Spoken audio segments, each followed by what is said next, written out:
3 preguntas, una esperanza.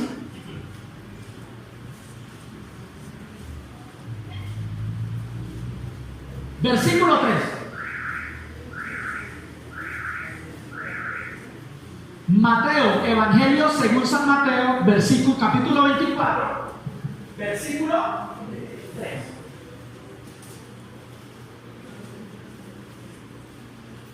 Muy bien, ¿lo tienes?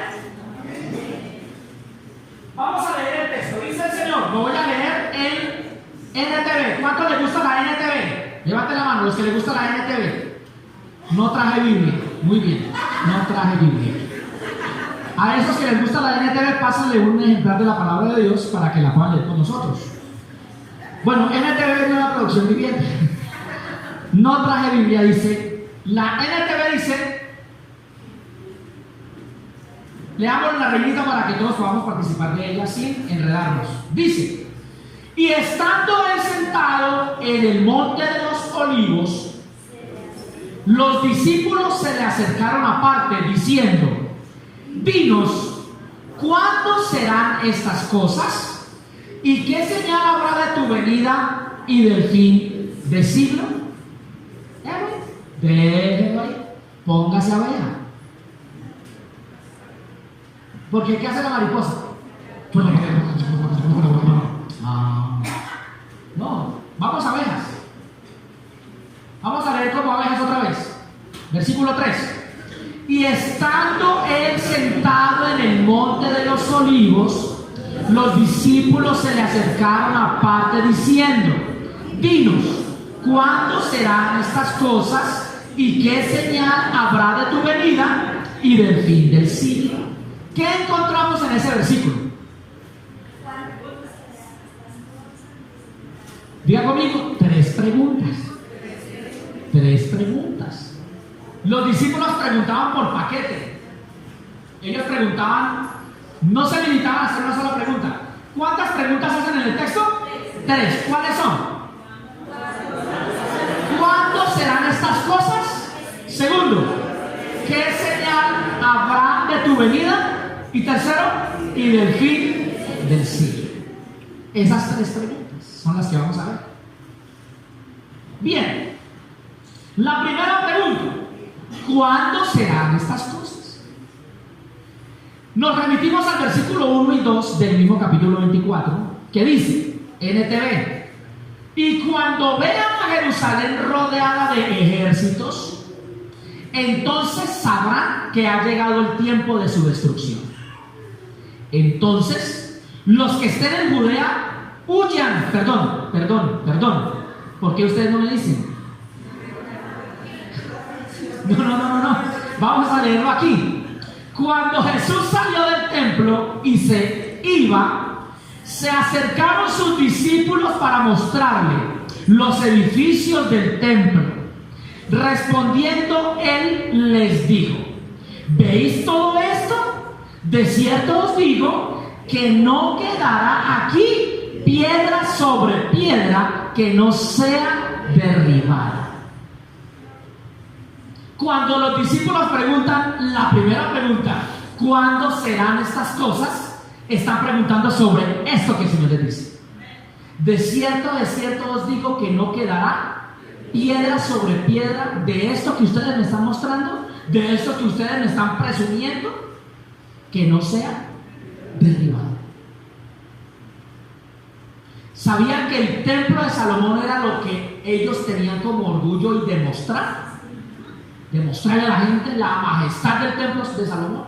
Sin embargo, la pregunta es, ¿cuándo será que no quedará piedra sobre piedra de todo lo que ellos le estaban mostrando al Señor?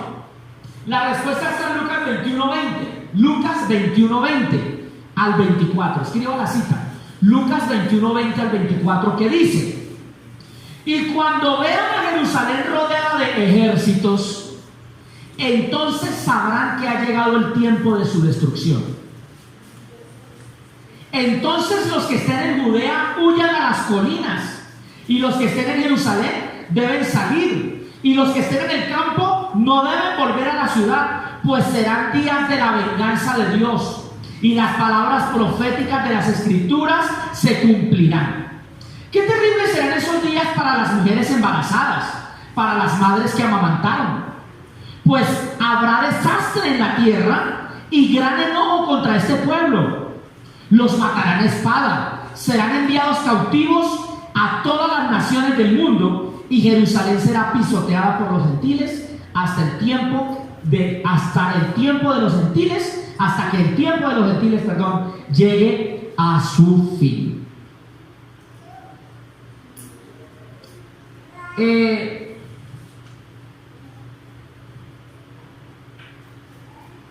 En este caso, ¿qué dice el Señor en el texto de Lucas? ¿Qué dice el Señor en el texto de Lucas? ¿Qué está hablando el Señor aquí? Hablando de la destrucción de ¿quién? De Jerusalén. El cumplimiento de esta palabra tuvo lugar en el 70 después de Cristo.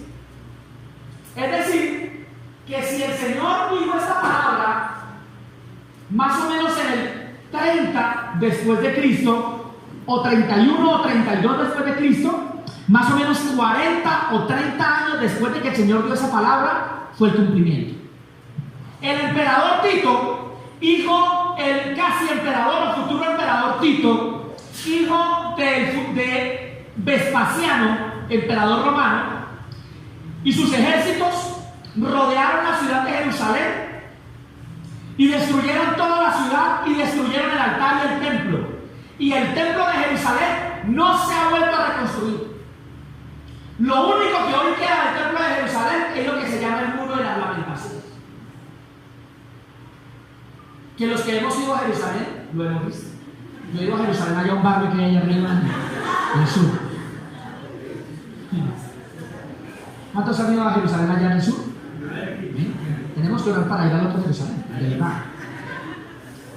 Pero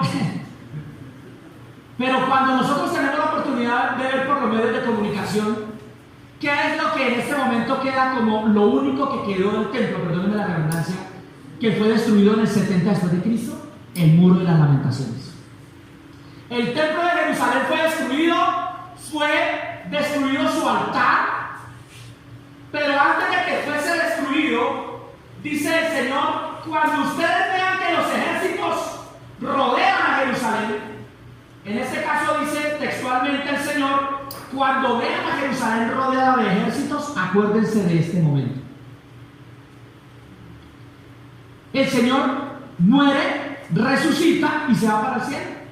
Los discípulos quedan en la tierra y empieza la persecución a la iglesia. Y dice que de un momento a otro los ejércitos romanos rodearon a Jerusalén. Entre 5.000 y 6.000 soldados romanos, es decir, 4 legiones de soldados, rodearon todo el contorno o todo el entorno de la ciudad, todas las murallas. Y por más de un mes la ciudad estuvo rodeada, es decir, que nadie podía entrar ni salir. Cuando nadie puede entrar y salir, empiezan a escasear los víveres, empieza a escasear el agua, empiezan a escasear los alimentos. Por eso dice el Señor, las que estén encinta o las que estén amamantando van a pasar dolor durante esos días.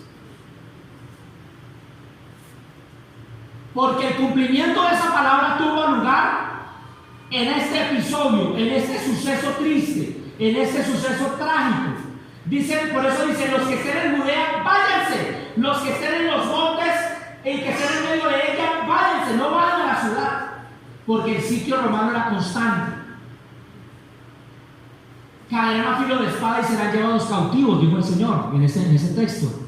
1.100 judíos aproximadamente murieron en esa toma, en esa destrucción, y aproximadamente 95.000 fueron llevados cautivos. Tal cual fue la palabra que el Señor le dio a sus discípulos. Por eso que cuando usted lee la palabra como una abeja, puede encontrar el cumplimiento de la escritura y puede encontrar que realmente todo lo que existe, todo lo que ha sucedido sobre el planeta tiene conexión con la palabra de Dios. El cumplimiento entonces fue este. Y en este caso, ¿cuándo será reconstruido el templo de Jerusalén? Dice la palabra, hasta que se cumpla el tiempo de los gentiles. Pregunta, ¿sabe usted quiénes somos los gentiles? ¿Por qué? ¿Porque somos buenas personas? Le decía a los hermanos del primer culto, yo en mi niñez tenía el concepto de que los gentiles eran las personas buena gente, porque las abuelitas le decían a uno, ay, tan gentil. Pero miren uno hasta dónde. Pero ¿quiénes son los gentiles en la palabra de Dios? Los que no somos israelitas. Todas las naciones que no son israelitas son del pueblo gentil. En este momento el Señor está tratando con los gentiles. Pero cuando Él venga por su iglesia, cuando Él venga a arrebatar a su pueblo, empezará el tiempo con su pueblo y se terminará el tiempo con los gentiles. Así que el templo de Salomón, el templo de Jerusalén, se reconstruirá cuando termine el tiempo del pueblo gentil. ¿Y cuándo termina el tiempo del pueblo gentil? ¿Cuándo termina? Cuando Cristo venga por nosotros. Hermano, le voy a decir este dato que le puede salvar su vida. Cuando usted escuche que están construyendo el templo de Salomón, pida perdón, pague deudas, reconcíliese con su suegra, cásese si está en unión libre, haga todo lo que tiene que hacer, hermano, porque Cristo está por llevárselo. Por eso el Señor dice, miren la higuera. Y cuando el Señor dice, miren la higuera, no se nos pone a mirar la planta, nos pone a mirar a Israel, que es la higuera. Mirad la higuera cuando sus frutos están tiernos, cuando esté empezando a fructificar. Ojo, porque allí es cuando el Señor estará por venir por su pueblo. Por eso, hermano, como dice el comercial, y después no digas que no te avisamos. Entonces, la primera pregunta tiene una respuesta. ¿Cuándo serán estas cosas? 70 después de Cristo, destrucción del templo, sitiado por los romanos. El emperador Tito, con 4 legiones de soldados, tomó a Jerusalén, la destruyó el templo, y toda la majestad y la gloria del templo se vino abajo. No quedó piedra sobre piedra que no haya sido destruido. Les quedó un pedacito de muro para que se consuelen. Les dejó un pedacito para el recuerdo. Pero el templo de Salomón se tiene que levantar como parte del cumplimiento profético. Bien, diga que está al lado suyo, está avisado.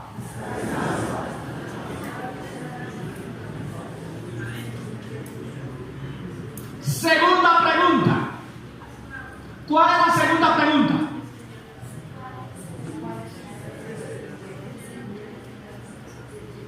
¿Qué señal habrá de tu venida? Segunda pregunta. Y aquí es donde nos vamos a enfocar un poquito más como abejas. 24:4 al 14. Le voy a decir a cuánto le gusta rayar la Biblia. Raye, pero no con cosas feas. No, te amo Pepito. No, eso no. Tuya por siempre. No. Hay que rayarla con las cosas que no falta, ¿no? Te amo Chucho. No Daisy. Hay que poner cosas que de verdad que. Miren, tome el capítulo 24 de Mateo y divídalo así. Del 1 al 14, Dios con. Se lo voy a poner así para que usted lo pueda hacer resumido. Eso, del 1 al 14 antes del rapto. Y del 15 al 31 después del rapto. Entonces, capítulo 24 de Mateo, ¿cierto? Del 1 al 14 antes del rapto. Eso quiere decir que lo incluye a usted y a mí. Ojo, ¿eso lo incluye a quién? A usted y a mí. Y después del rapto tiene que ver con Cristo y su tierra Israel, no con nosotros. Así que todo lo que usted lea del versículo 15 al 31 no tiene que ver con usted.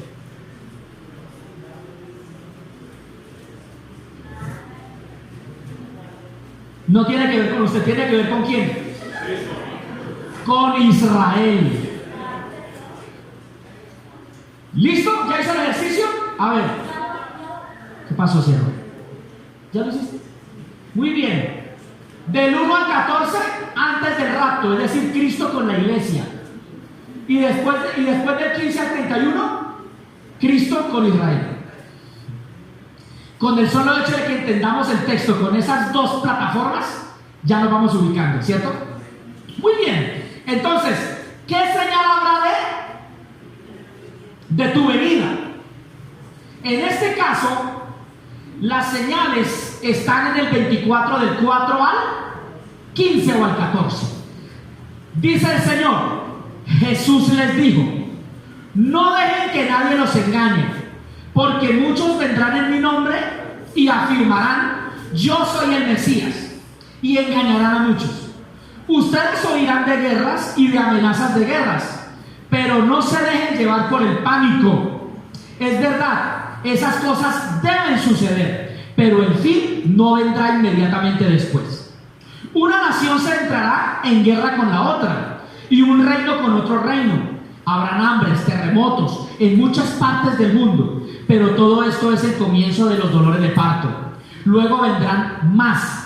Entonces los arrestarán, los perseguirán y los matarán. En todo el mundo los odiarán por ser mis seguidores.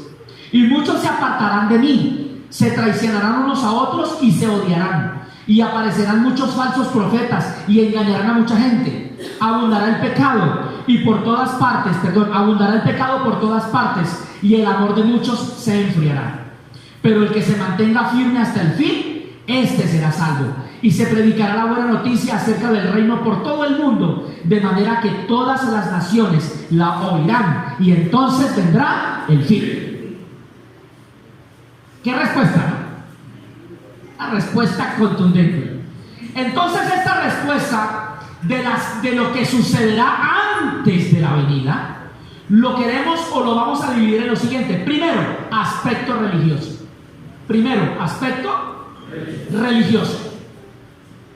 En el aspecto religioso, lo que el Señor primero quiere o pone como una señal es lo siguiente: muchos vendrán en mi nombre diciendo, yo soy el Cristo, y a muchos engañarán. Es la primera señal. ¿Qué están pidiendo en la pregunta los discípulos?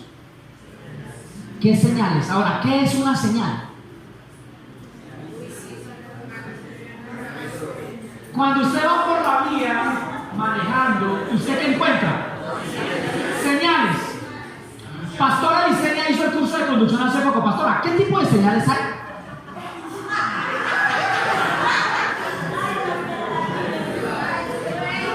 Preventivas, informativas. ¿Y cuáles otras, hermana Lady? Preventivas, informativas y reglamentarias. ¿Cuáles son las informativas? A 1 kilómetro hay una estación de servicio. A 1 kilómetro hay un restaurante, ¿cierto? ¿Cuáles son las preventivas? Las amarillas. Eso, cuando nos demarca el camino que debemos recorrer. Cuando nos marca el camino, la que nos dice que prohibido, las preventivas que nos dicen prohibido girar en U. Esas son reglamentarias, ¿no? Ahora, ¿esas señales para qué son? Para decirnos que más adelante pueden haber sucesos o cosas de las que debemos tener. Ahora, el Señor les está diciendo aquí, estas son las señales que les van a advertir que mi venida está cerca. Esas son las señales. Es una señal informativa, es una señal preventiva, es una señal reglamentaria. Pastora, muchas gracias, cerramos el examen. Entonces, en este caso, La primera señal que el Señor le da tiene que ver con la espiritualidad de la gente, con el aspecto religioso. Y le dice, se levantarán, vendrán muchos en mi nombre diciendo, yo soy el Cristo. Muchos falsos profetas se levantarán y engañarán a muchos. Mateo 24:5 y versículo 11. 24:5 y versículo 11. Se levantarán falsos cristos y falsos profetas y harán grandes señales y prodigios, de tal manera que engañarán, si fuere posible, a uno de los escogidos. Eso está en Mateo 24, 23 y 24. ¿A quiénes les aplica? ¿A quiénes les aplica el versículo 23 y 24 de Mateo? A Israel, no a nosotros. Pero lo puse ahí como para confirmar lo que dicen los versículos anteriores 5 y 11.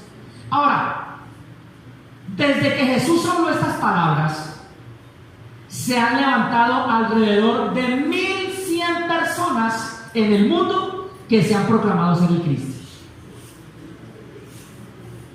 Cerca de 1100 personas se han levantado en el mundo diciendo, yo soy el Cristo. Mahoma lo proclamó, y desde la silla papal también en algún momento se proclamó que uno de los papas era el Mesías. Por eso el Señor dijo en Mateo 24, 26, no nos concierne, pero tiene un cumplimiento parcial allí. Así que si dijeren, mirad, está en el desierto, no salgáis, refiriéndose a Mahoma. Y si dicen, mirad, está en los aposentos, refiriéndose al Papa, no lo creáis. Así que el Señor nada lo toma por. En cierto momento se levantó una mujer llamada Mary Baker, fundadora de la ciencia cristiana, argumentándose o atribuyéndose ser el Mesías. José Smith, el fundador del mormonismo, se declaró el ángel salvador. José Miranda, fundador de Creciendo en Gracia, un poco más reciente, se declaró ser el Mesías, pero al morir, su esposa ahora se llama Cristo Lisbeth. Y usted lo puede oír por las redes. Usted busque ahí en internet Cristo Lisbeth, y ahí aparece Creciendo en Gracia, la mujer hecha hombre, mujer Mesías. Y ella dice que ella es Cristo.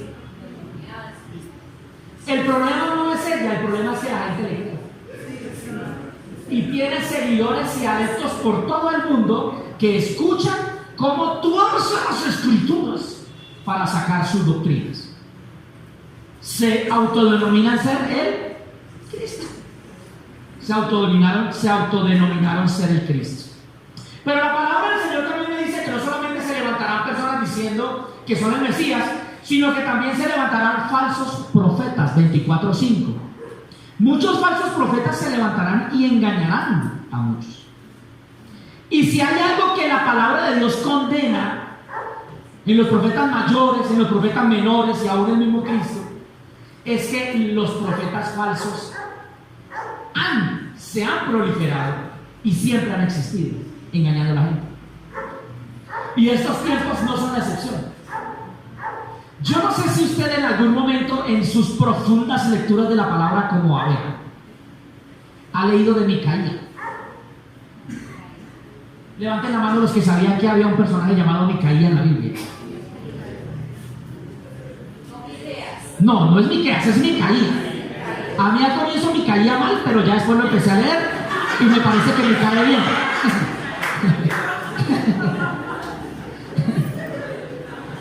Mira, hermano, le voy a dar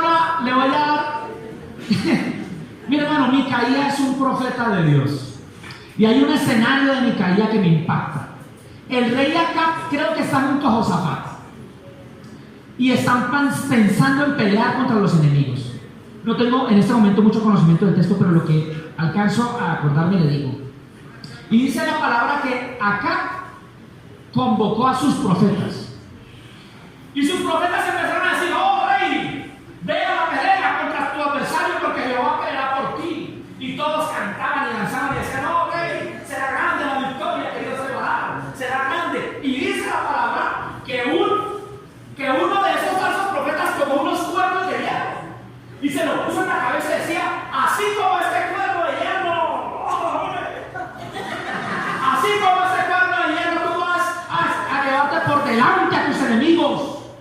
y lo vas a destruir y lo vas a aplastar porque Jehová está contigo, rey. Y amén. Y pase al frente y selle la palabra. Y traiga el anillo, y traiga la cadena, la escritura de la casa. Pero Micaía, creo que fue el otro rey, Josafat, que le dice: ¿por qué no llamas a Micaía? A ver qué palabra de Dios trae. Gracias, pastora. Segundo libro de Crónicas 18, ¿qué? Y se lo dejo de tarea, hermano, para que usted como abeja estudie. Primero de Reyes 22:8. Segundo de Reyes. Oye, me dice que Micaía es llamado al estrado, y ¿sabe qué dice acá? Dice: es que a mí no me gusta llamar a Micaía porque siempre que viene me dice lo que a mí no me gusta. Mire, es que yo no le llamo a esa profeta porque siempre que viene me trae malas noticias. Y resulta que Micaía es llamado al estrado del rey y le dice: oh rey, te tengo una palabra, vas a morir en esa guerra. Vas a morir en esa guerra, te van a matar. Porque hay un decreto de parte de Dios contra ti, porque has sido un rey duro y has sido un rey malo. Ahora, ¿con qué palabra cree usted que se quedó acá? ¿Sabe que nosotros a veces nosotros quedamos con las palabras que nos gustan? Y a veces nos gustan las palabras que nos entran por el oído y nos hacen saltar el corazón. ¡Ay, es que Dios me dijo que me va a prosperar, que tengo mi casa, que tengo! Y es que Dios es tan bueno, y es que Dios me hace así. Pero ¿qué cuando Dios nos da una palabra que no nos gusta? ¿Sabe que para oír las palabras que nos gustan muchas veces están los falsos profetas? ¡Abundan, hermano, abundan! Por todo lado abundan.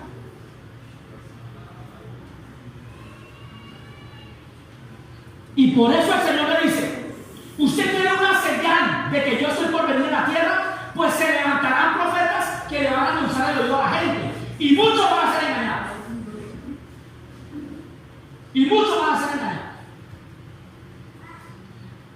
Y si vemos en los libros proféticos como Ezequiel y como aún Miqueas y otros profetas se levantan condenando a esos profetas que profetizan mentira, diciendo: Dios me dijo, cuando yo no he dicho nada, diciendo: Dios habló, cuando realmente Dios no ha hablado. Y muchas veces la palabra del Señor no es lo que usted y yo queremos oír, pero es lo que debemos oír, y es lo que necesitamos oír.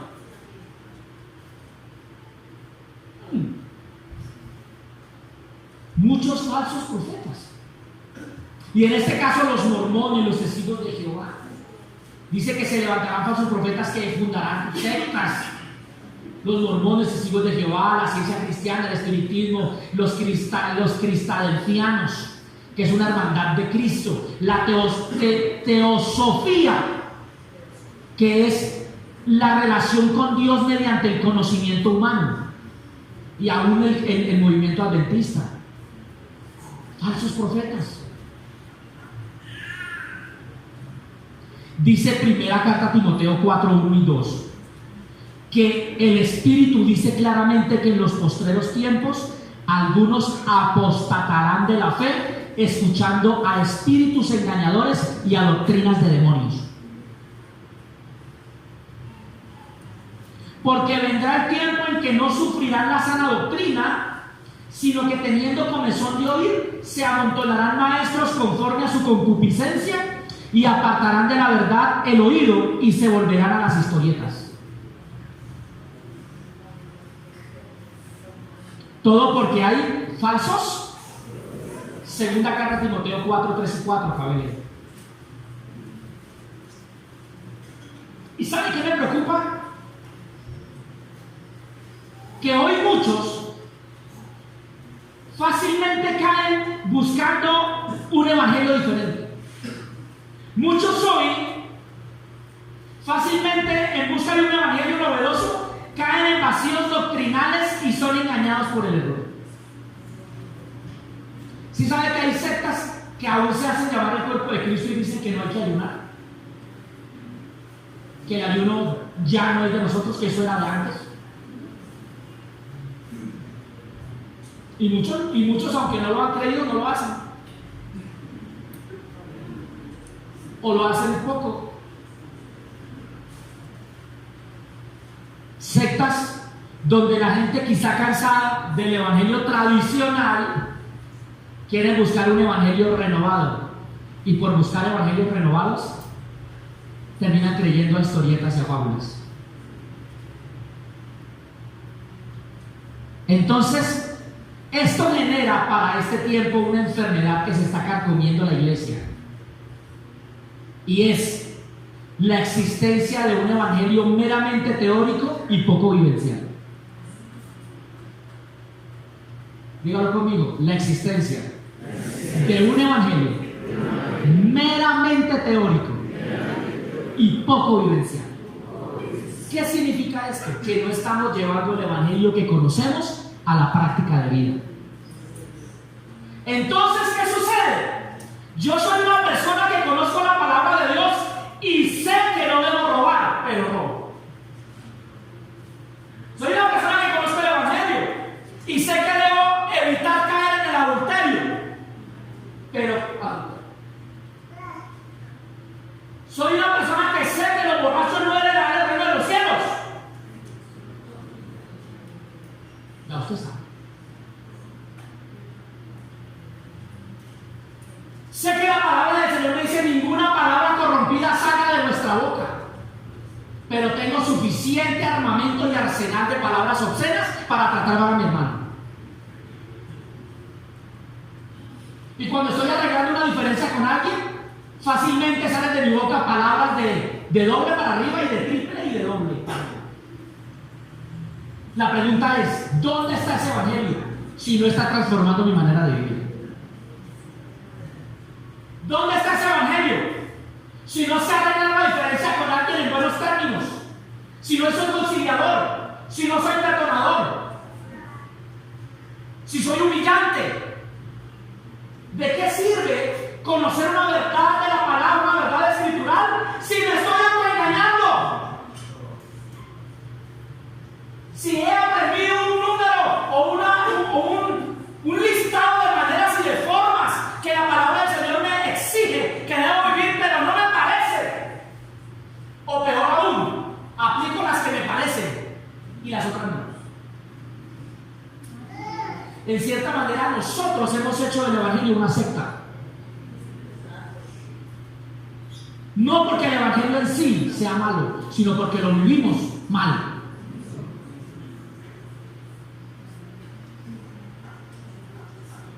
Entonces, ¿a dónde está el evangelio vivencial? Si Cristo viene pronto, hermano. No es que usted se porte bien mientras está en el templo. No es que usted se porte bien mientras está aquí afuera hablando con el hermano. Y entonces en la casa acabo con todo, y hago daño y echo madre para aquí, madre para allá. ¿A dónde está el evangelio? ¿No es ese acaso el fruto que el conocimiento del evangelio debería generar en nosotros? Máxime cuando, como todo lo hemos oído esta mañana, Cristo está a las puertas. Entonces, mi amado, aquí el Señor nos está recalcando esto. No podemos tener crisis de fe, porque otro aspecto de la debilidad de la iglesia es que hay poco conocimiento de la doctrina. ¿Cuáles son los 12 bases fundamentales de la doctrina, en este caso de las asambleas de Dios? ¿Cuáles son los 12 pilares doctrinales del evangelio que usted cree? ¿Existen? ¿Pastor? ¿Existen? No lo sabemos.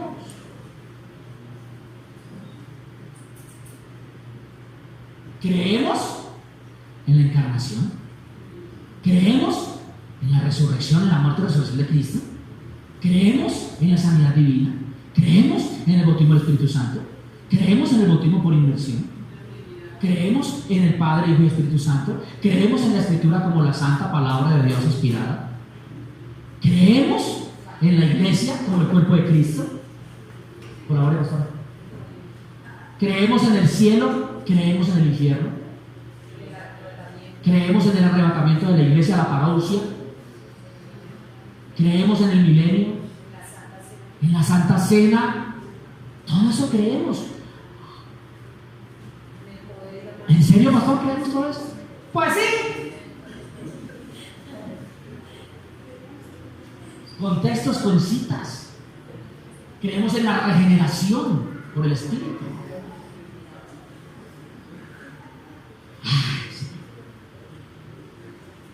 Muy bien. Por eso dice Lucas 18:8, y cierro este punto.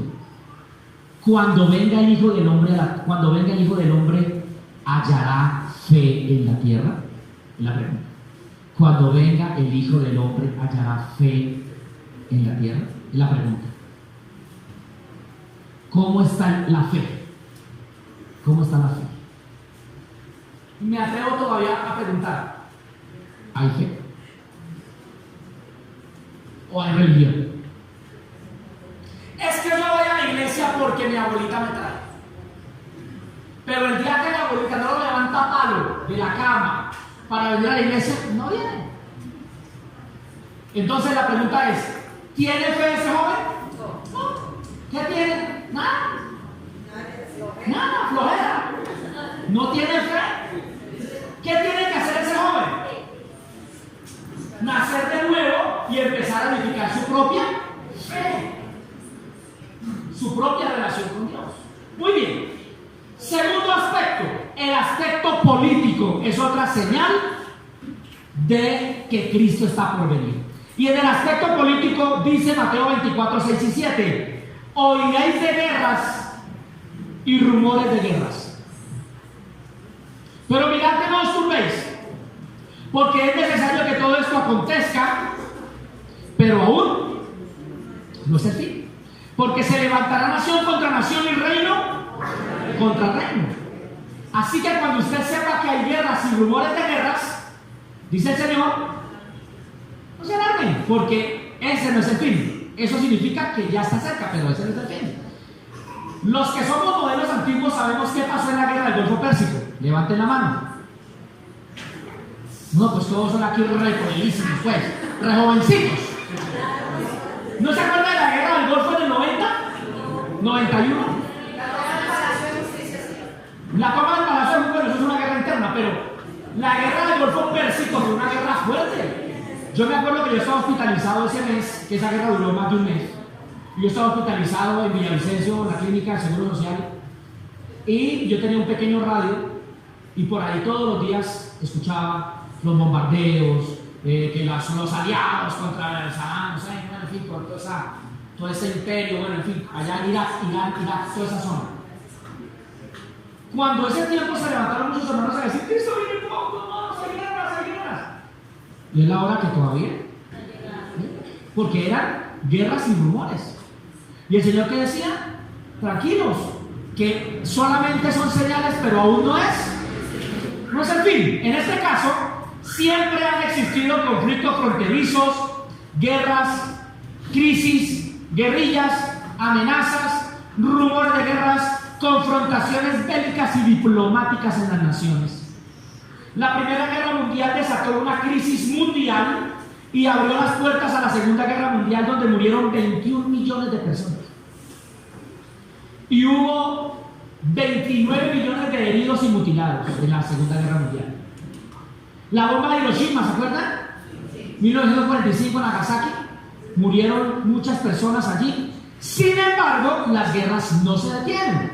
Y para este tiempo podíamos hablar de, en nuestro país, para ser un poco más contextualizados, tenemos una guerra interna de más de 50 años que todavía no se ha terminado. Algunos dicen que se acabó, pero la verdad, pues no sé. Ahora, para este tiempo, en el mundo se hablan de armas bacteriológicas.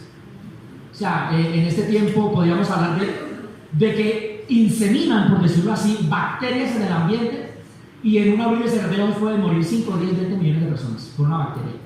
Me acuerdo que ahí me dio miedito, yo no le dije a mi esposa.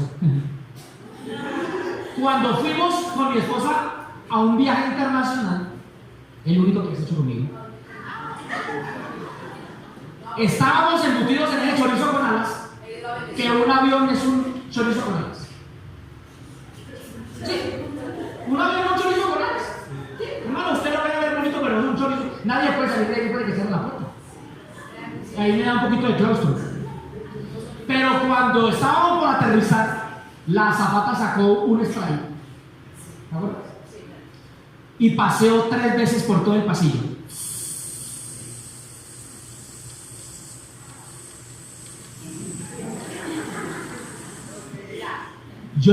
Eso puede tener hasta veneno. Aquí no morimos. ¿Quién va a decir algo? Eso era como una especie de repelente, porque íbamos por un país tropical. Entonces los que llegan tienen por ley del país poner eso para que la gente en cierta manera se pueda inmunizar un poquito contra el cambio brusco de la descendida del avión. Pero también si uno los lleva. Sí, obviamente ellos no los permiten subir en la maleta de mano, pero ellos tienen como esa prelación. Me explico. Solamente en ese spray pudimos haber muerto los 100 o 200 que íbamos en ese vuelo, porque ahí estábamos totalmente ¿qué? Indefensos. Estábamos indefensos. Ahí hubiéramos podido haber quedado. Ahora, guerras con armas bacteriológicas, pero también se habla más ahora, que de pronto usted ha oído, de las armas nucleares. ¿Quiénes exhiben las armas nucleares? Los países del primer mundo. ¿Sí? Estados Unidos tiene armas nucleares, China tiene armas nucleares, Rusia tiene armas nucleares. ¿Y qué hacen? Hace como una especie de... Se pavonean. Sí, pero hace una especie de lo que llaman una simulación o Exhibición. un ensayo. Hacen una especie de... como eso... simulacro es la palabra, del uso de esas armas en los mares, en el mar Mediterráneo, en el Atlántico, en el Pacífico, etc. Y en cierta manera esa es una provocación internacional. Como diciéndole a las otras naciones, si ustedes se meten conmigo, miren, nosotros también tenemos armas nucleares. Y el solo hecho de usar ese tipo de armas no solamente afectan a sus propios enemigos directos, sino a los indirectos que nada tenemos que ver ahí. Entre esos los latinos. Ahí nos cocinamos nosotros todos los latinos. Nada tenemos que ver ahí, pero en una eventual tercera guerra mundial con armas nucleares no queda vivo ni a uno. Las cucarachas y los ratones son los que sobreviven.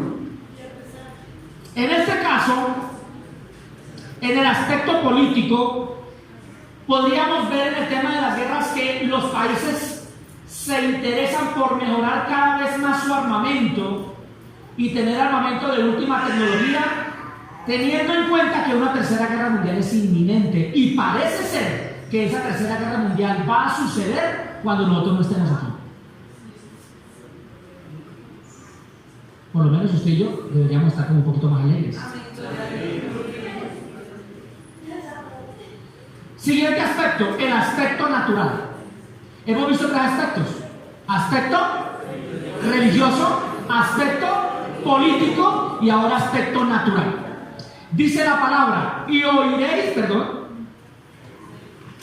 versículo 7. Dice, habrá pestes, hambres, terremotos en diferentes lugares, y todo esto será el principio de dolores. En este caso, habrá pestes, hambres y terremotos. Hay 3 cosas que suceden. Hablemos primero de los terremotos. Los sismológicos declaran que en los últimos tiempos la Tierra está en continuo movimiento y que los temblores no son, ¿cómo se diría?, limitados, sino que constantemente la Tierra está temblando. ¿Sabe qué es lo que pasa? Que no lo publican, porque el pánico sería impresionante, porque hay muchos terremotos o temblores muy profundos que no los sentimos, pero por el hecho de no sentirlos no significa que no esté habiendo un fenómeno telúrico en el planeta. En este caso, profundizo un poco más aquí, los terremotos se han incrementado y siempre oímos de que en algún lugar del planeta está temblando. Y no solo han aumentado en número, sino también en su frecuencia, obviamente, sino también en su poder destructivo. El poder destructivo de los terremotos ahora es mayor. Y esto no es un fenómeno casual, sino el cumplimiento profético. Entonces, los terremotos, si se lo digo de esta manera, hermano, los terremotos más grandes aún no han sucedido. Aún no han sucedido. Y lo peor de todo, o lo más duro de esto, es que desconocemos dónde van a suceder. Ni sabemos los muertos y los destrozos que van a dejar consigo. Estos terremotos generan como efecto secundario lo que llamamos los tsunamis. Tenemos los más famosos, el de Indonesia y el de Japón, que son fenómenos que suceden posterior a los grandes terremotos. En este caso, si vamos al aspecto natural, también podríamos hablar de sequías, inundaciones, calentamiento global.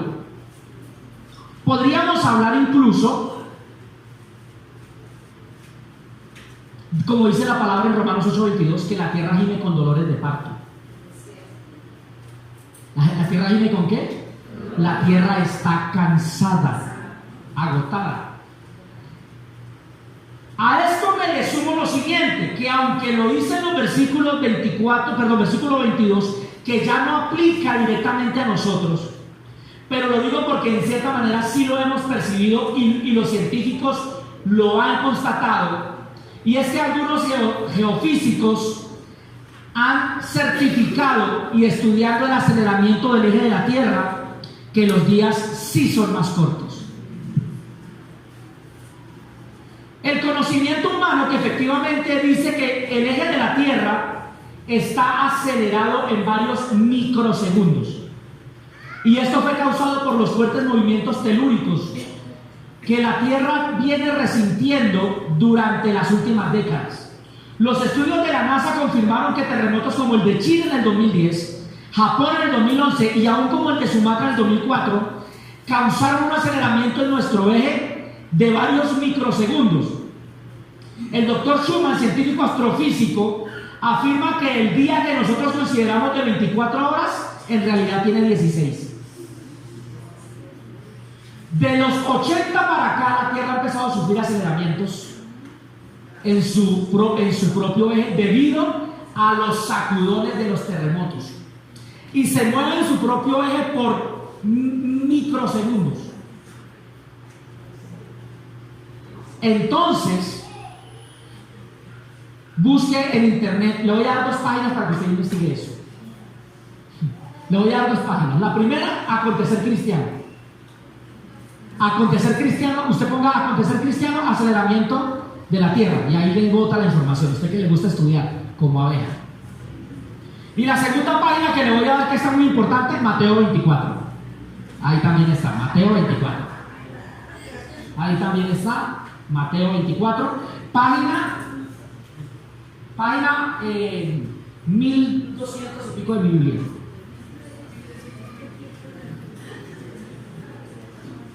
¿Ya tiene las 2 páginas? La primera es acontecer cristiano y la segunda www.mateo24. Muy bien.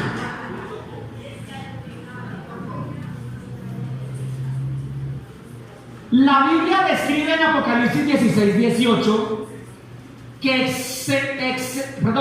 vendrá sobre la tierra un terremoto que jamás ha sucedido sobre la tierra.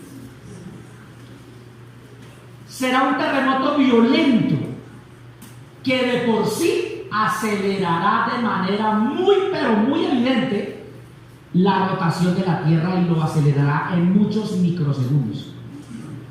¿Alguno tiene el texto? Apocalipsis 16:18. Entonces hubo relámpagos terremoto tan grande, cual no lo hubo jamás desde que los hombres han estado sobre la tierra. Un terremoto tan grande que ¿qué? Que jamás ha existido sobre la tierra desde que los hombres la han habitado. Así que, hermano, obviamente eso está en Apocalipsis 17:18. Eso no es para nosotros si no estamos. Muy bien. Ese terremoto estará dentro del marco de la tribulación y la gran tribulación, que son los 7 años. Dice, además en el aspecto natural, que hablan epidemias. Desde que el hombre está sobre la tierra, las epidemias han existido, pero para este último tiempo se han incrementado. La ciencia adelanta estudios para contrarrestarlas. Pero mientras logra contrarrestar una, salen más. Las epidemias aparecen. Hablemos de fiebre amarilla, la malaria, el ébola, la difteria, el cólera, el SIDA, entre otros. Y siempre escuchamos de nuevas pandemias y de nuevas epidemias que se suscitan en el mundo. Esto es parte del cumplimiento de que Cristo está por venir. Dice la palabra que habrán hambres. ¿Cuánto dice la hambre? Habrán hambres. Para el inicio de este siglo, más de 100,000 personas morían diariamente a causa del hambre en un día. Para comienzos de este siglo, es decir, para el año 2000. ¿Cuántos morían diariamente por hambre? 100,000 personas. Además de las víctimas de la desnutrición, las 2/3 partes de la población mundial tienen limitaciones alimentarias. La industrialización, la contaminación, el crecimiento de la población mundial. La tierra ya no produce como antes y todo esto hace que la crisis sea mayor. ¿Qué tiene que hacer el hombre para que la tierra produzca? Industrializar la agricultura. Y tiene que forzar la tierra a producir. Y ya el maíz que usted se come ya tiene un porcentaje de químicos. Ya no es ese maíz tierno que sale, que usted lo sembraba en su casa o en la finca, y ese maíz con esos dientes de caballo así. Ahora los dientes son, y cuando usted lo prepara, uno siente que como que ya es como el plátano que venden. Una cosa es el plátano que viene del llano, el plátano llanero. A veces usted compra un plátano aquí en la tienda y ese plátano viene como cristalizado, como pálido, como que la cáscara como que no cuadra. ¿Sabe por qué? Porque tiene químicos. Así que en cierta manera estamos forzando la tierra a producir para que haya la comida. Y esto significa que aunque estamos en un país bendecido, aún hay un índice en nuestra propia Colombia de personas que están muriendo por física hambre. Muy bien, ya voy a terminar esta parte. Se multiplicará, siguiente aspecto, en el campo social. Ya voy a terminar, porque no vamos a terminar todo el estudio porque no alcanza el tiempo y ya usted tiene hambre. Es parte de la señal, dice que habrán hambre. Sí, habrán hambre.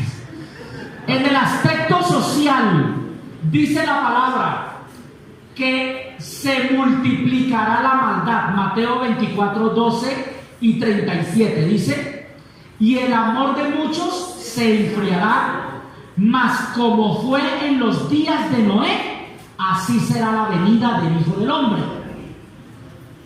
¿Qué tengo que hacer yo ahí como abeja? Si yo no leo como mariposa, ¿qué leo? Así como fue en los días de Noé, así será la maldad del hombre. Pero si yo leo como abeja, ¿qué tengo que hacer? Irme hasta Génesis, averiguar cómo fueron los días de Noé. Y si nos vamos a ver los días de Noé, vamos a ver la sociedad antediluviana. ¿Qué quiere decir eso? Antes del diluvio. La sociedad está abejas, ¿no? En este caso, dice el texto en Génesis 6, 5 y 6 dice: y vio Jehová que la maldad del hombre era mucha en la tierra, y que todo designio de los pensamientos del corazón de ellos era de continuo el mal. Y se arrepintió Jehová de haber hecho al hombre en la tierra, y le dolió su corazón. Entonces el que es mariposa, ¿qué dice? No, pues sí, pero no. El que es mariposa lee esta Jesús aquí dice, pero ¿cómo así que Dios se arrepintió si él no es hombre que mienta, ni hijo de hombre para que se arrepienta? Si la Biblia se contradice. Porque eso es lo que leemos a veces por ahí. Pero ¿sabe qué significa arrepintió en el original? Significa se lamentó, se entristeció, le pesó, le dolió. ¿Eso es igual que arrepentirse? No. Le dolió, se entristeció, se lamentó, porque no quería que las cosas fueran así. En este caso, cuando voy al texto, dice la palabra en Lucas 17:26, y en los días de Noé comían y bebían, se casaban y se iban en unión libre, compraban y vendían, plantaban y edificaban. Eso dice el texto. Obviamente no dice unión libre, dice se daban en casamiento, que se lo puedo decir, bíblicamente es darse en casamiento, jurídicamente es unión de hecho, coloquialmente es viven arrejuntados, pero el hecho es el mismo. ¿Qué significa que haya comida, bebida y casamiento? Significa que hay supremacía por la satisfacción de los placeres y las necesidades, que hay priorización por hacer lo que yo quiero, sin importar si está reglamentado en la palabra o no. Lo que llamamos una sociedad hedonista, con H, hedonista. ¿Qué es la sociedad hedonista? La sociedad hedonista es la que vive, o la corriente hedonista es la que dice que el fin de la vida son los placeres.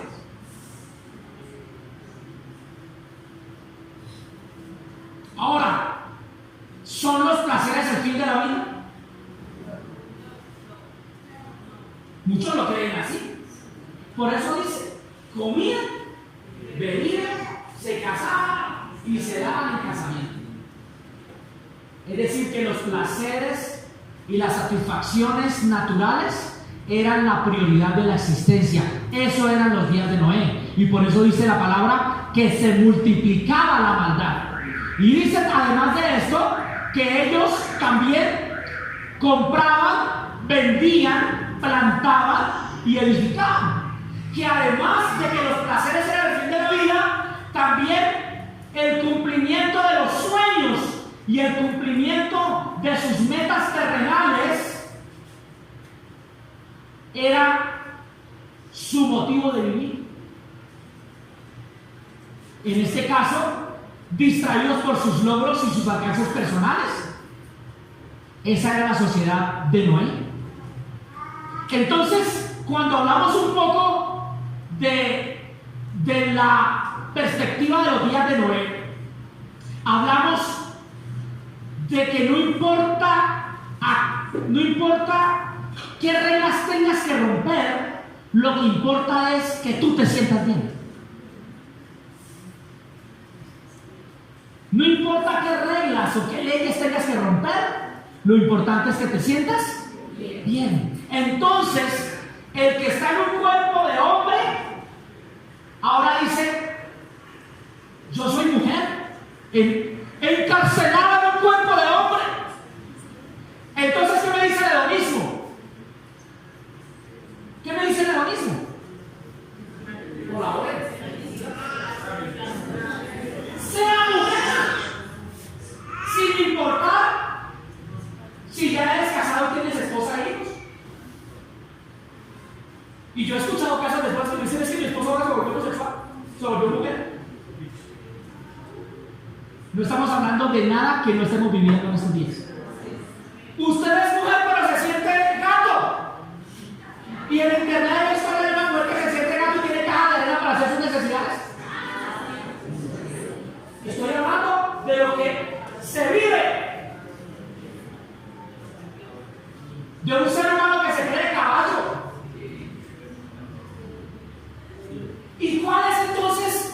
lo que le predica el hedonismo. Si te sientes bien y eres feliz, hágale, yo te apoyo. No importa. Lo que importa aquí es que tú seas feliz.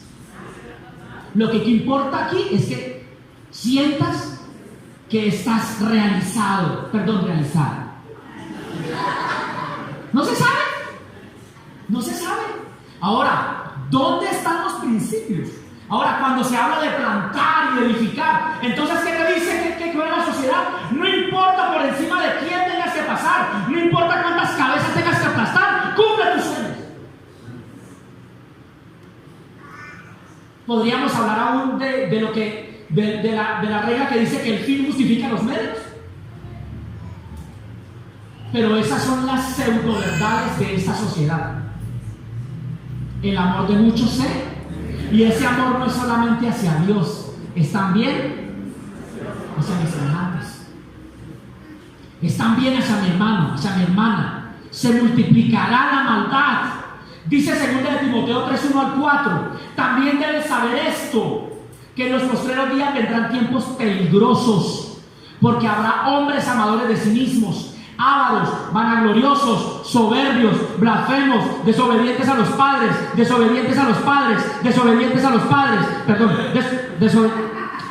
ingratos, impíos, sin afecto natural, implacables, calumniadores, intemperantes, crueles, aborrecedores de lo bueno, traidores, impetuosos, infatuados, amadores de los deleites más que de Dios. ¿De qué estamos hablando? De señales de que Cristo está por venir. Entonces, no importa cómo te sientas, haz lo que quieres ser. Y solamente voy cerrando. ¿Dónde está el cañero? La maldad de los hombres de hoy, ¿a qué distancia está de los días de hoy?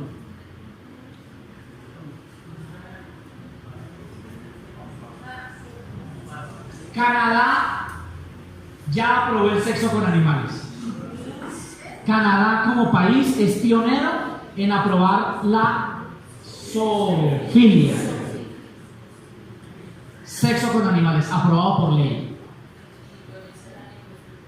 En Indonesia está aprobada la necrofilia, sexo con muertos, relaciones sexuales con muertos. Por eso dice la palabra: hay de los que lo malo llaman bueno y a lo bueno malo. Tendrán lo dulce por amargo y lo amargo por dulce. ¿Qué es esto? Para nosotros mirar y decir: ¡ay Dios, cómo está este mundo de mal! ¿Es para eso? ¿O es para decir: Señor, estos son señales? Los discípulos preguntaron: ¿qué señal habrá de tu venida? Y lo que vemos a nuestro alrededor son señales que nos están gritando que Él viene pronto. Nos faltan otros aspectos eclesiales, ámbito científico. Y la tercera pregunta: la venida del Hijo del Hombre. Y además de eso, ¿qué debemos hacer como iglesia? En otro momento será, si Cristo no viene. Pero quiero quedarme aquí en lo siguiente. ¿Qué tanta atención le estamos poniendo nosotros a las señales? Las señales nos están gritando que hay una venida inminente del Hijo de Dios sobre la tierra. Cuando vemos la conmoción, y me adelanto un poco para decir cómo el Señor le habla a sus discípulos y les dice: los van a perseguir, los van a aborrecer y los van a matar. Y eso está antes del versículo 14. Así que no es para Israel, es para nosotros. Y eso me tiene que apercibir. Y tomo como ejemplo lo que nos sucedió anoche con la persecución. Se metió. Pastor, se metió diciembre. No.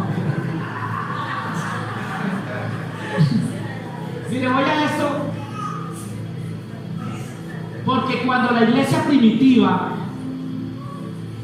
iglesia primitiva empezó a extenderse, primeramente se extendió en Jerusalén. Y antes de que hubiese la dispersión de la iglesia, es decir, lo que generó la dispersión de la iglesia en el mundo existente, fue la persecución. Y la persecución de la iglesia no fue como la lleva, ahora usted la lleva. No. La persecución era muerte. Yo pensaba antenoche, mientras estaba en el cuarto piso observando y escuchando las alarmas por todos los conjuntos y nuestros hermanos escribiéndonos a WhatsApp y mandándonos datos, pastor, mire, está esto, etc. En fin. Yo decía, puede ser, si Cristo no ha venido por nosotros, que la persecución de ese calibre y peor aún sea para los cristianos. ¿Qué haría usted? Solamente yo no le quiero meter terror, pero quiero que lo consideremos. ¿Qué haría usted si se levantase una persecución a muerte contra los cristianos en Colombia? Muchos de pronto se irían para el Perú. Sí, está bien. Muchos se irían para otros países, porque eso fue lo que sucedió en la iglesia primitiva. Pero otros morirían. Otros negarían eso. Pero si de pronto empieza la persecución y llegan a la iglesia, yo pensaba eso, y rompieran la puerta de entrada y subieran hasta mi apartamento y me dijeron, ¿usted es el pastor de esta iglesia?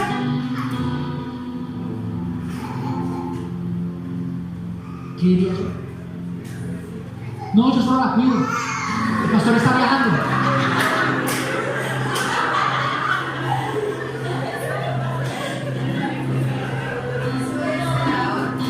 Yo soy el senador de la iglesia de Cristo, aleluya. Pero si yo tengo que decir la verdad y digo, sí, yo soy el pastor, estaría dispuesto a decir que sí, aunque eso me cueste la vida. Para este tiempo necesitamos una iglesia que sepa qué fe tiene. Y a mí me preocupa cuando nosotros decimos, no, pero es que cuando dejo de ser cristiano o dejo de ser un hijo de Dios por cosas tan huecas. Pero solamente usted que le gusta el internet, busque cristianos en Siria. Cristianos en Siria. Estamos hablando de nuestros días. ¿Cómo para ser cristiano realmente hay que tener una lápida en la espalda? Y mientras están los hermanos en sus hogares, tienen que decirle a sus hijos y tomarlos de la mano y decirle, nosotros creemos en Jesús, aunque eso nos cueste la vida. Esa es la fe que los padres le imparten a sus hijos. Tenemos que creer en Jesús, aunque nos maten, pero Jesús no lo vamos a negar. Si le damos una media vuelta al globo terráqueo y nos estacionamos en Latinoamérica, las cosas son muy diferentes. Tenemos a un Cristo a veces de bolsillo. Tenemos una vida cristiana de emergencia. ¿Sabe qué me preocupa a veces? Y quiero ser muy... Estamos en el templo. ¿Sabe qué hacemos? ¿Aló? Estoy en culto.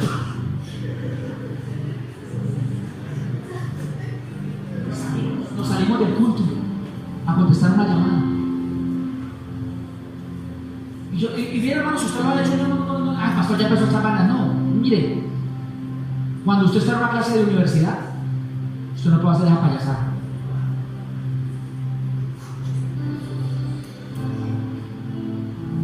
¿Y sabe qué significa eso? Que muchas veces no tenemos a Dios como nuestra prioridad. Porque aquí la tenemos fácil. Aquí ser cristiano es re fácil. Es más, usted puede serlo y dejar de serlo y no hay problema.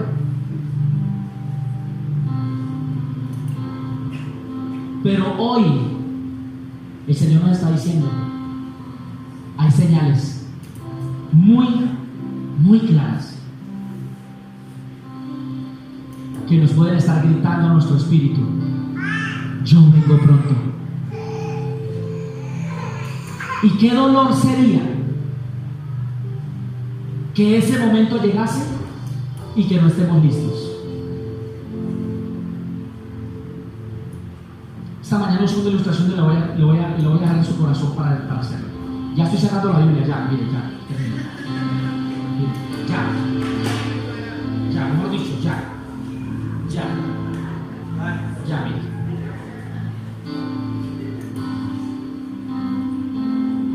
Cuando yo tenía 8 a 10 años, mi papá no tenía carro, mi papá tenía moto. Vivíamos en Villavicencio, que es una provincia. Y para los años, cuando yo tenía 8 años, Villavo era un paseo, eso era un pueblo pequeño y eso no pedían casco ni nada. Era una belleza de pueblo, todavía lo es, pero ya es una ciudad más grande. Y mi papá salía con mi mamá a visitar los hermanos de la iglesia. Nosotros nos quedábamos viviendo en la iglesia como los hijos del pastor. Y mi papá decía: yo voy a ir con su mamá a hacer unas visitas, pero yo vengo por la tarde, después de que venga con su mamá, y si los encuentro limpios, les doy una vuelta a mi hermano y a mí. Si nos encontraba limpios, mi papá se iba y nosotros nos volvíamos locos. Poníamos a jugar fútbol, nos poníamos a darle una cosa a la otra, nos corría, van a llegar aquí por eso. Clima caliente y corriendo, nos arrastrábamos en el piso a rodillas negras, el cuello negro, camiseta sucia. Por allá hacia las 4:30, 5, nosotros por allá a esa hora nos acordábamos que mi papá estaba por llegar.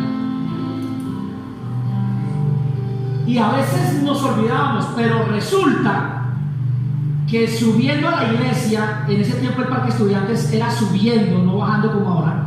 Entonces es como una pequeña cuestica chiquitica ahí, y se escuchaba de lo lejos la moto, porque ya le teníamos calibrado el ruido de la moto. Cuando nosotros escuchábamos que venía mi papá, nos íbamos para el tanque de lavadero, nos quitábamos la ropa, la camiseta, y nos lavábamos el cuello así con agua y nos lavábamos la rodilla. Nos bajaba esa agua negra por la espinilla de las medias. O sea, yo no lo estoy exagerando, es cierto. Y cuando mi papá llegaba con mi mamá, salíamos al frente del templo del portón, porque no había sino esa entrada, y nos parábamos frente a mi papá para que él nos evaluara. Y más de una vez no nos daba la vuelta. La vuelta consistía en darle una vuelta más o menos 15 cuadras alrededor de la iglesia, por el barzal, la azotea, por allá. Eso era solo en ese tiempo. Para nosotros eso era un... Pero muchas veces no tuvimos ese privilegio, porque cuando él llegaba nos encontraba sucios. Pero cuando nos encontraba limpios, nos subía a mí en el tanque y a mi hermano atrás, y nos dábamos la vuelta. ¡Qué felicidad! Escúcheme bien, el Padre está por llegar, pero el que se ha estado revolcando en el pecado, con el dolor del alma, se va a quedar. Es un Padre de amor. Él es un Padre de amor. Él es un Padre de misericordia. Y por eso nos dejó las señales. Les digo, cuando ustedes vean que el tiempo está cerca, cuando ustedes escuchen que la moto viene allá por la noche, vea, vaya, bañe esas rodillas, bañe el corazón, bañe la mente, bañe el espíritu, porque no sea que cuando Él venga se tenga que quedar llorando. No se distraigan. Hermano, que se me estoy diciendo que no se distraigan. Hermano, que se enfría comilona, que la familia no se distraiga. Porque aquí donde estamos no sabemos si ese diciembre va a llegar. Bien sea porque Él permita que muramos, o porque Él nos lleve para estar con Él. Si usted tiene el privilegio de salir a las vacaciones ahora que va a empezar el nuevo año y la temporada, si usted está en Dubái, no se le olvide que allá en Dubái también está Dios.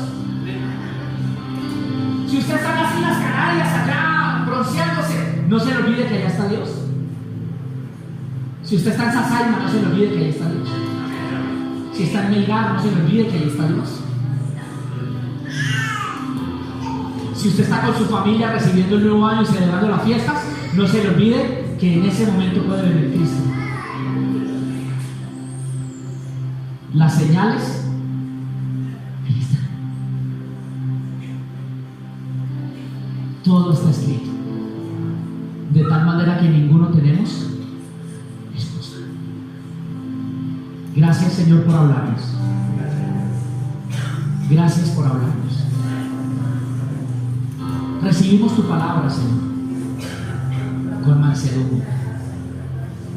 Recibimos tu palabra con humildad. Tú vienes pronto, Señor. Cristo viene, iglesia. Cristo viene. Joven, Cristo viene. Adulto que está aquí, varón, mujer. Cristo viene. ¿Y de qué te sirve ganar el mundo si pierdes tu alma? ¿Y de qué te sirve construir y plantar viñas si tu alma no está alineada con la voluntad? ¿De qué te sirve cumplir tus sueños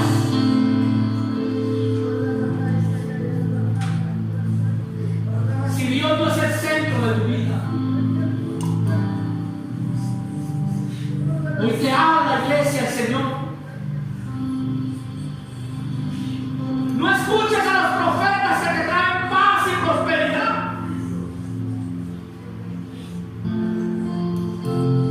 No escuches a los profetas halagüeños que escudriña mi palabra y profundiza, y te darás cuenta que yo te estoy hablando.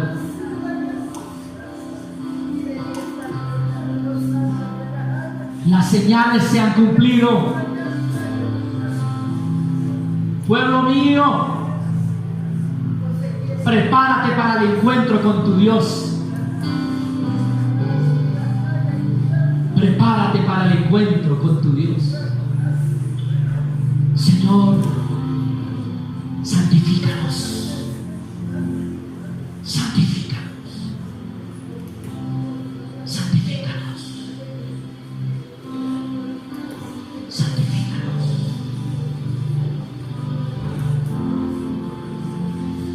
Perdónanos, Señor. Perdónanos, Señor. Perdónanos. Vístenos con las vestiduras blancas. Santifica nuestra entrada, nuestra salida. Santifica nuestro levantarnos. Santifica nuestro acostarnos. Santifícanos mientras caminamos. Santifícanos. Y haz que vivamos preparados para el momento en que tú vengas por tu iglesia. Señor, no permitas que los placeres, que las épocas, no permitas que el pánico nos distraiga. Manténnos enfocados en la palabra. Manténnos enfocados en lo que tú ya escribiste por nosotros, lo que escribiste para tu iglesia, para tu pueblo. Y haz que podamos conectar todas las realidades de este presente con la verdad de tu palabra. Señor, Señor, gracias por hablarnos, por santificarnos y por apercibirnos y recordarnos que es inminente que tú vengas por nosotros. Gracias por tu palabra. Amén.